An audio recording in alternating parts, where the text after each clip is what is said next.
À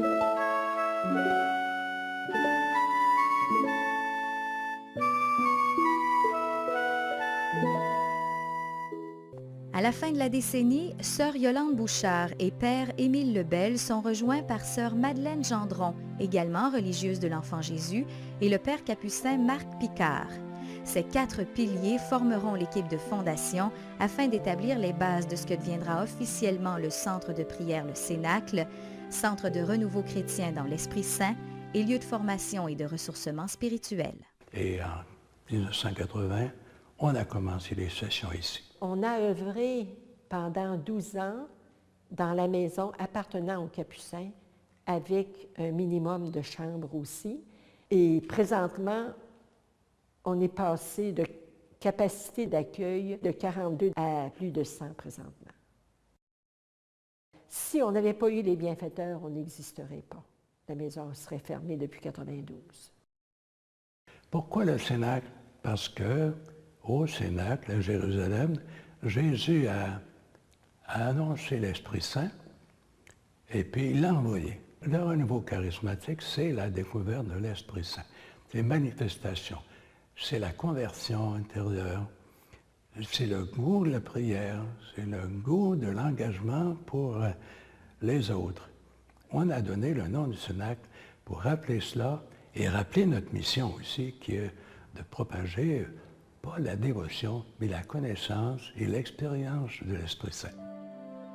Si on regarde le logo, on a une colombe et ensuite un cercle qui symbolise l'Eucharistie.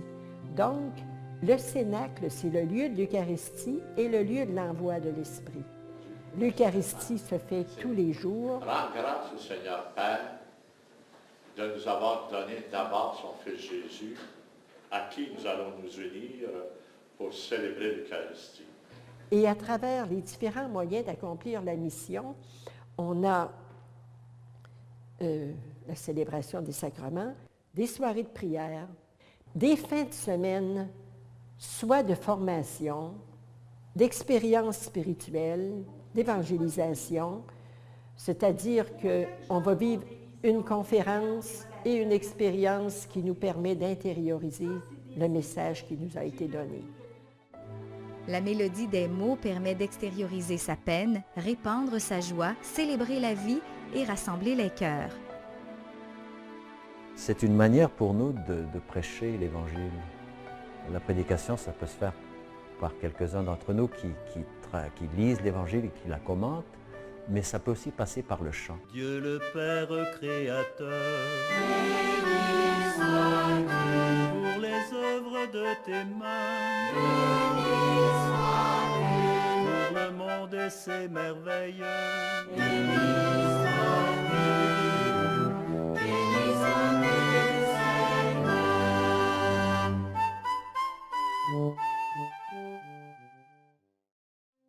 Parmi les réalisations du Cénacle, celle qui a créé sa renommée internationale est sans doute l'agapé-thérapie, née des fruits de guérison survenus en ces murs. Les soins sont donnés par l'amour de Dieu. Le thérapeute reste Jésus lui-même. Le Seigneur se penche sur une personne qui a souffert dans son cœur, dans son corps, pour la soulager et la guérir.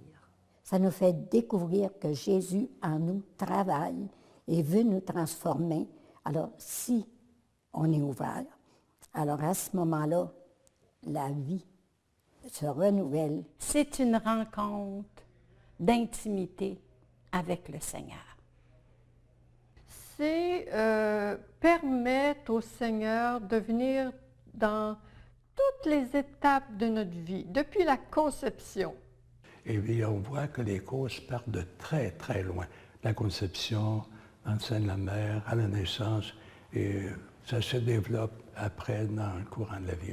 L'agapé-thérapie va guérir les racines qui fait qu'on retombe tout le temps dans les mêmes tendances. Et souvent, par l'exercice des charismes, c'est comme une lumière subite, immédiate, comme un flash qui nous est donné dans la prière et qui nous révèle le blocage vient de telle situation. Alors, nous autres, on est des instruments attentifs à cela, et puis on agit très simplement comme des humains, mais des humains qui sont comme des serviteurs, là.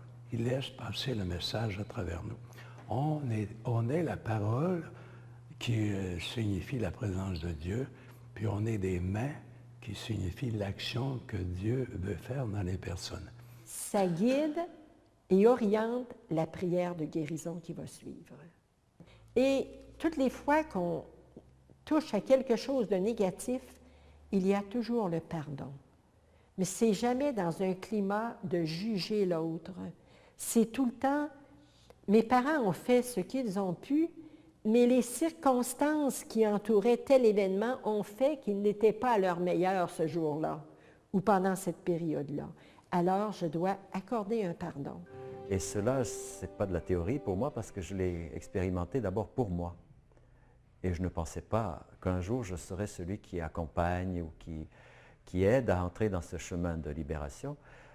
Ça ne m'est jamais passé par la tête, sauf qu'à un moment donné, à la fin de la deuxième agapé, les responsables m'ont dit « Et si tu venais travailler avec nous ?»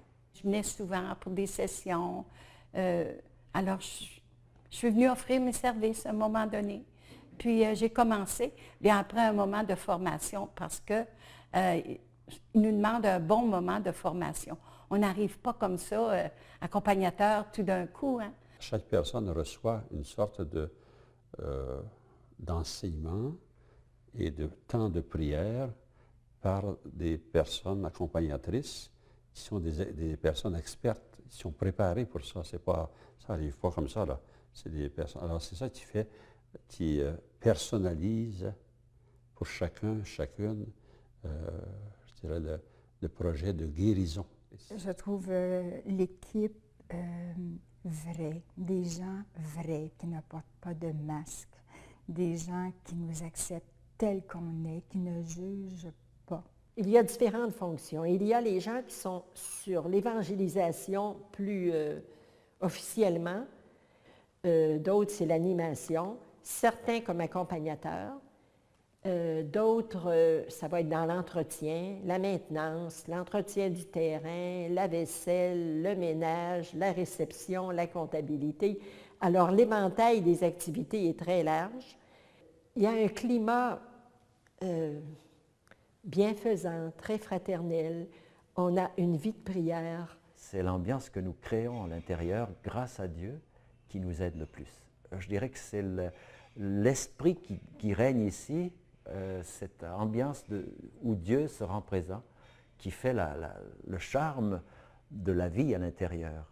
Et il y a comme, on ressent cela quand on arrive et qu'on entre, qu'on ouvre la porte et qu'on entre ici. Les motifs qui poussent les gens à entreprendre la démarche spirituelle qu'est l'agapé-thérapie sont nombreux et variés. J'avais le goût de faire le point dans ma vie. C'est très rare qu'on prenne une semaine pour s'arrêter et dire là, je jette un look sur ma vie. Hein. Et c'est ça qui m'a amenée ici la première fois. Puis, j'ai vraiment vécu des belles choses, mais j'avais un petit goût de revenir. Après que j'avais fait mon agapé-thérapie, je me trouvais meilleure professeure de catéchèse parce que me semble que je communiquais plus la foi aux jeunes. Quand tu vois une personne qui est triste, qui est angoissée, puis tout d'un coup, après avoir eu des rencontres, la personne se remet joyeuse, puis contente de vivre, puis elle retrouve à soi-même, ça donne de la vie. Hein.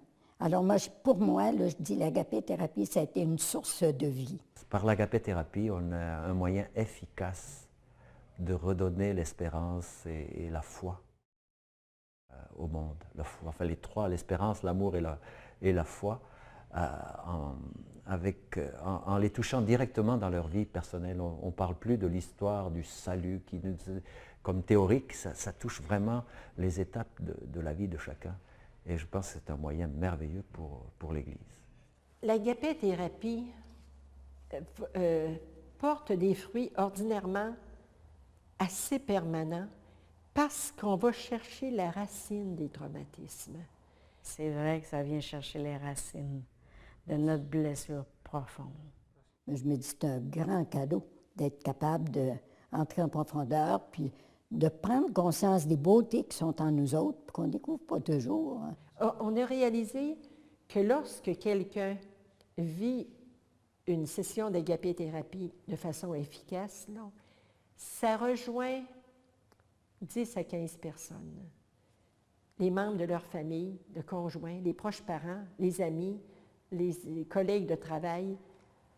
Ils s'aperçoivent qu'il y a quelque chose qui s'est passé. Mais je crois que la mentalité est bien établie maintenant et ça fonctionne bien. On se sent appuyé, là. Et on travaille beaucoup à la relève, de sorte que d'autres personnes vont prendre la place un jour et le contenu, la mission va rester la même. Le charisme semble bien enraciné. Il va s'agir de continuer dans cette poussée de l'esprit qu'on a essayé d'accueillir. L'action de Dieu est magnifique. Une chose que j'avais appris dans les livres et que je découvre dans les fêtes, c'est comme ça. C'est vraiment, l'Esprit Saint, c'est quelqu'un de très fort. La force de l'Église, c'est l'Esprit Saint. Vous recevrez une force, celle du Saint-Esprit qui viendra sur vous. Vous serez alors mes témoins en Judée, en Samarie et jusqu'aux extrémités du monde. Cette parole de fondation reflète bien l'œuvre d'évangélisation du Cénacle qui s'inscrit au cœur même de la mission de l'Église catholique. En effet, dès sa construction en 1900 par Sir Montague Allen, cette demeure fut empreinte d'un esprit de ressourcement qui l'habite encore aujourd'hui. Berceau de l'agapé-thérapie par laquelle des milliers de personnes renaissent à la vie, le Cénacle rayonne et porte ses fruits de guérison à travers le monde.